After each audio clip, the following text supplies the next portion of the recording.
हजरत इमाम मालिक कहते हैं मैं गरीब का बेटा था।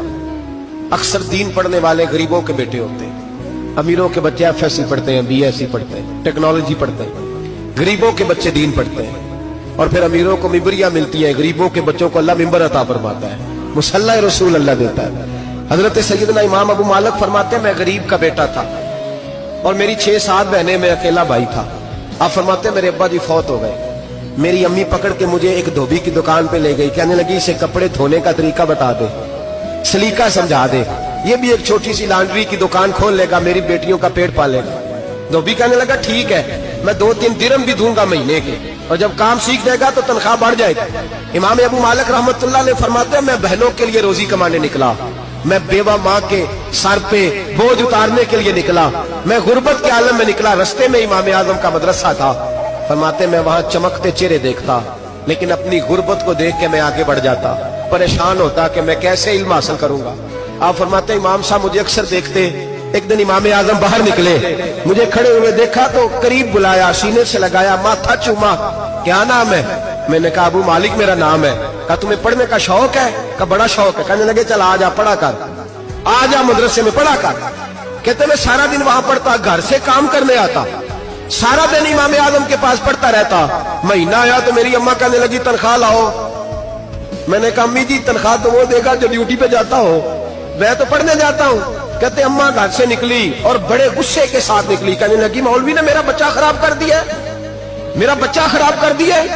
मैं काम पे भेजती थी, इसने किस चक्कर में डाल दिया? मसलों से भी कभी पेट भरा है, काम भी तो करने चाहिए ना। कहते इमाम आजम के सामने खड़ी हुई। इमाम साहब बड़े अमीर कबीर आदमी, अरबों खरबोपति, और फिर इतने बड़े आलिम फकीर, सारा बगदाद, सारा कूफा, सारा मिस्र सलूट करता है। बीबी आई और तेज जुमले, औरतों का तरीका होता है। कहने लगी मौलवी तेरी सफेद दाढ़ी, तेरा इतना नाम, तुझे ख्याल ही नहीं आया? मैं बेवा औरत हूं, तूने मेरा बच्चा खराब कर डाला, मेरी यतीम बच्चियां रोटी कहां से खाएंगी? मसलों से भी कभी पेट भरा है? कहती इतने सख्त जुमले कहे, पर कुर्बान जाओ इमाम आजम सुनते रहे और मुस्कुराते रहे। कहने लगे मेरी गलती है, मेरी गलती है, मेरी गलती है, बीबी भूल गया था, गलती हो गई। बीबी क्या तेरी इमाम साहब सुनते रहे। जब गुस्सा उतर गया तो कहने लगे अम्मा तेरा गुस्सा उतर गया है? उतर गया है। कहने लगे तेरा बेटा बड़ा नेक है, तेरा बेटा बड़ा लायक है, तू इसे पढ़ने दे। कहने लगे चुप कर दे मौलवी, ये पढ़ेगा तो मैं रोटी कहां से खाऊंगी? इमाम साहब कहने लगे मुझे बताएगी तेरे घर का खर्चा कितना है? उसने एक लफ्ज पे 3 दिनार का, एक रवायत ऐसी भी लिखी है बुजुर्गों ने, कहने लगी 40 दिरहम है। और अम्मा कहती मैंने जानबूझ के ज्यादा बताए, हालांकि मैं कनाब का खर्चा करती थी, लेकिन जब खुला डुला करे तो वो वाला खर्चा बताया। मैंने कहा 40 दिरहम खर्चा है, तू देगा? तो कहते इमाम आजम कहने लगे अम्मा तुझे लेने नहीं आना पड़ेगा, पहली से पहले तेरे घर में पहुंच जाया करेंगे, यकम से पहले आएंगे। ओ भाइयों कहाँ उस्ताद मिलते हैं, कहाँ उस्ताद मिलते हैं, कहाँ वो लोग मिलते हैं जो दुआएं मांगते, इल्तिजाएं करते, प्यार करते। गुजर गया वो दौर, अब तो सूट लेने का दौर है, मिठाइयां लेने का दौर है, हाथ डलवाने का दौर आया है। अब कौन पूछता है? अब तो पूछते हैं तू मेरे लिए क्या लाया है?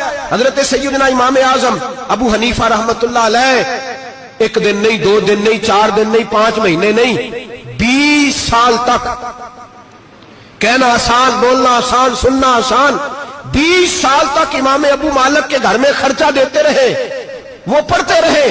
अम्मा कहने लगी तू मेरे बेटे को लगा तो लिया है, तो पढ़ के बनेगा क्या? हजरत इमाम आजम फरमाने लगे बादशाहों के तख्त पर बैठकर बादशाहों के साथ खाने खाया करेगा, उनके साथ बैठ के हलवा खाएगा, वक्त आएगा तू देखेगी। कहते मेरे इमाम इंतकाल कर गए, वक्त बीत गया। हारून रशीद ने मुझे बुलाया बगदाद में और कहा मैं आपको चीफ जस्टिस बनाने लगा हूं। कहते मैं खुशी से सजदे करने लगा, मैं चीफ जस्टिस बना। मैंने अपनी अम्मा को खत लिखा कि अम्मा बगदाद आ जा, तेरे बेटे को अल्लाह ने बड़ी शान अता कर दी है। फरमाते हैं हारून रशीद की बीवी बड़ी औलिया की, उलमा की बड़ी फरमा बरदार थी, मोहब्बत करने वाली थी। उसने हलवा बना के भेजा, खाना बना के भेजा। हारून रशीद तख्त पे बैठ के खाने लगा तो कहने लगा इमाम साहब आप भी यहीं आ जाए मेरे साथ। कहते एक कोने में वो बैठ गया, एक में मैं बैठ गया, बीच में खाना रख लिया। इतनी देर में मेरी अम्मा भी पहुंच गई। 2 लुकमे खाए थे कि अम्मा आ गई। जब अम्मा ने मुझे तख्त पे बैठे देखा, एक यतीम, एक लवारस, एक बिन बाप का बच्चा, वो कल तक जो बहनों के लिए 4 दिनार नहीं ला सकता था, तख्त पे बैठ के जब रोटी खाते देखा तो अम्मा तड़प गई, रोई, चीखें मारी। मैंने कहा अम्मा क्या हुआ? کہنے لگی بیٹا مجھے تیرا استاد یاد آ گیا ہے، اس نے کئی سال پہلے کہا تھا اسے دین کا علم پڑھنے دے، اسے فقیہ بننے دے، یہ بہت آگے جائے گا۔ دیکھ آج اللہ نے تجھے کتنی شان عطا کی ہے۔ کہا بیٹا یہ کمال تیرا نہیں، یہ امام اعظم ابو حنیفہ کا کمال ہے، یہ ان کا کمال ہے جنہوں نے تمہیں یہاں تک پہنچایا۔